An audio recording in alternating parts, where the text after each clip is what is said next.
O stratených mestách ako Atlantída to pozná asi každý. Ale čo ak by sme dnes mohli doslova vypustiť oceán a pozrieť sa, čo sa tam na dne naozaj skrýva? Mhm. Naše zdroje, a tu sa opierame hlavne o jeden dokument, presne toto urobili. Teda virtuálne. Pomocou sonárov a 3D zobrazení. Je fascinujúce, ako technológia dokáže premeniť mýty na fakty, alebo ich naopak definitívne vyvrátiť. Presne. A dnes sa pozrieme na to, čo táto technológia odhalila na 3 legendárnych miestach. Začneme pri monumente Yonaguni v Japonsku. Áno. Potom sa presunieme do Brécka k skutočnému potopenému mestu Pavlo Petri a nakoniec samozrejme sa pozrieme na pátranie po samotnej Atlantíde. Poďme na to. Takže, Japonsko.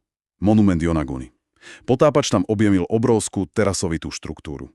A na prvý pohľad to vyzerá ako nejaké podmorské Machu Picchu. Presne tak a okamžite sa vynorila tá hlavná otázka. Je to dielo prírody, alebo sa pozeráme na extrémne starú neznámu civilizáciu? A to, predpokladám, rozdelilo vedcov. Úplne. Na jednej strane stojí, povedzme, profesor Kimura. On je presvedčený, že ide o 8000 rokov starú človekom vytvorenú stavbu. Možno hrad. A má nejaké dôkazy? Poukazuje na útvary, ktoré vyzerajú ako vytesané schody, brána, dokonca sochy v tvare korytačiek. A našiel tam aj niečo, čo on sám považuje za ľudský artefakt. Taký talizman. To znie celkom presvedčivo. Ale aká je tá druhá strana? Prečo by to nemohla byť stavba? No tie geologické argumenty sú veľmi silné. Vlastne poukazujú na to, že celý ten monument je jeden súvislý kus pieskovcovej skaly. Čiže nie je postavený z blokov. Presne. A čo je ešte dôležitejšie, takmer identické stupňovité zlomy sa nachádzajú aj na nedalekom pobreží. A tam vieme, že ich vytvorila seizmická aktivita. Rozumiem. A chýba aj nejaký priamy dôkaz o ľuďoch. Áno, a to je kľúčové. Žiadne úlomky keramiky, žiadne menšie múry, proste nič, čo by definitívne potvrdilo, že tam niekto žil. Takže pri Yonaguni je to stále, povedme, nerozhodné. Ale zdroje spomínajú aj miesto, kde už veda pochybnosti nemá. Však? Presne tak. A tým miestom je Pavlo Petri v Grécku. Tam je tá situácia úplne iná. Tam niet pochýb, že sa pozeráme na skutočné staroveké mesto. Počkať. Takže hovoríme o plne funkčnom meste z doby bronzovej, ktoré leží celé pod vodou. To je ako z filmu.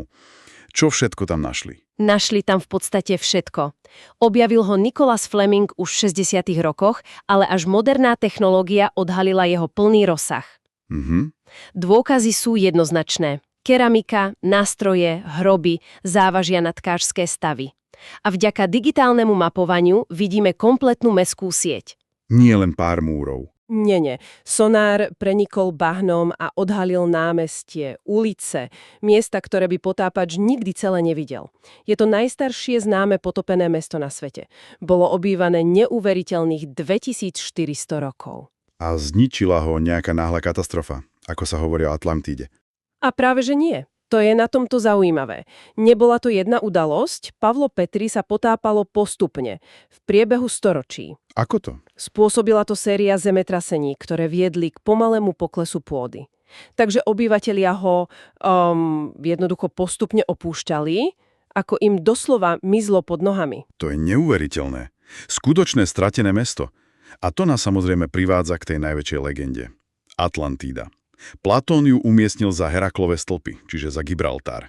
Skúšal to tam niekto s touto technológiou? Áno, geofyzik Mark Guccier sa zameral presne na tú oblasť a našiel potopený ostrov presne tam, kde ho Platón opísal. Fakt? A čo je najzaujímavejšie, geológia dokonale sedela. Je to oblasť náchylná na obrovské zemetrasenia a tsunami. No a čo presne zodpovedá Platónovmu opisu zničenia? Presne tak. Napätie bolo obrovské. No a čo videli, keď digitálne vypustili tú vodu? Absolútne nič. Nič? Žiadne pravouhlé tvary, žiadne stopy po múroch, chrámoch, prístavoch. Len prírodný podmorský terén, geológia sedela, ale tá civilizácia tam proste chýbala. Takže naša cesta nás zaviedla k prírodnej ilúzii, potom k skutočnému stratenému mestu a nakoniec k vyvrátenému mýtu. Aký je teda hlavný odkaz týchto zdrojov?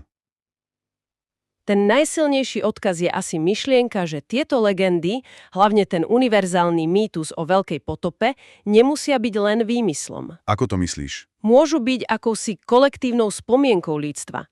Na konci poslednej doby ľadovej stúpla hladina oceánov o viac ako 120 metrov. To je obrovské číslo. A zaplavilo to obrovské územia, kde žili naši predkovia. Takže tie príbehy o strate domova pod vodou môžu byť vlastne ozvenou skutočnej dávnej traumy. To dáva zmysel a vedie nás to k záverečnej myšlienke zo zdrojov, ktorá je skôr varovaním. Poukazujú totiž na moderné Atlantídy. Mestá ako New Orleans. Presne. Klesajú a sú priamo ohrozené stúpajúcou hladinou morí.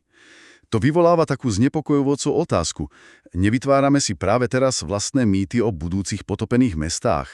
A budú raz budúce generácie vypúšťať oceány, aby študovali naše ruiny?